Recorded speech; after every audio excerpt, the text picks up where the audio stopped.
అన్ని రంగాల్లో తెలుగు వాళ్ళు నెంబర్ 1 గా ఉండాలన్నదే తమ లక్ష్యమన్నారు మంత్రి నారా లోకేష్.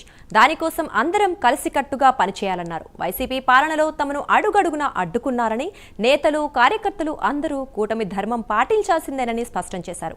అనకాపల్లి జిల్లాలోని యలమంచిలి నియోజకవర్గ టీటీపీ కార్యకర్తలతో మంత్రి లోకేష్ సమావేశం నిర్వహించారు. మంచి రోజులు వచ్చాయని, కష్టకాలాలను మర్చిపోకూడదన్నారు నారా లోకేష్. ఎక్కడున్న అగ్రస్థానాలు ఉండాలనేది మన లక్ష్యం. అన్ని రాష్ట్రాల కన్నా అన్ని రంగాల్లో ఆంధ్ర రాష్ట్రం నంబర్ 1 ఉండాలి, తెలుగు వాళ్ళు నంబర్ 1 ఉండాలనేదే మన లక్ష్యం.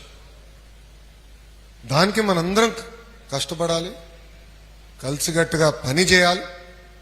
గతంలో మన ఇంటి నుంచి బయటికి రావాలంటే మన గేట్కి తాడు కట్టారు. చంద్రబాబు నాయుడు గారు ప్రజల సమస్యలపైన పోరాడడానికి వస్తే విశాఖపట్నం ఎయిర్పోర్ట్ నుంచి బయటికి రానిలేదు. రామ్ తీర్థానికి అంటే రాముడు తల నరికేస్తే తీయేస్తే ఏకంగా ఆనాడు రామ్ తీర్థానికి వెళ్లాలంటే స్వయంగా ఎస్పీనే టిప్పర్లు పెట్టారండి, అడ్డంగా రోడ్లపై టిప్పర్లు పెట్టి బాబు గారిని ఇబ్బంది పెట్టారు.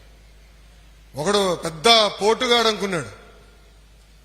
బాబు గారు పైకి వెళ్ళి కిందికి వస్తుంటే ఎదురలేదని ట్రై చేశాడు. అఫ్ కోర్స్ అతనికి ఇప్పుడు అడ్రస్ లేదు, రాజీనామా చేసి పారిపోయాడు అనుకోండి. అని ఎవరో మీకు తెలుసు అనుకుంటా.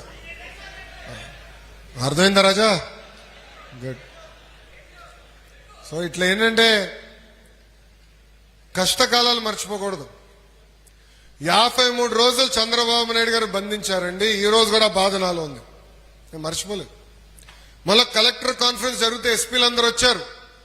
నాకు మొదటిగా వచ్చింది కోపం వచ్చింది.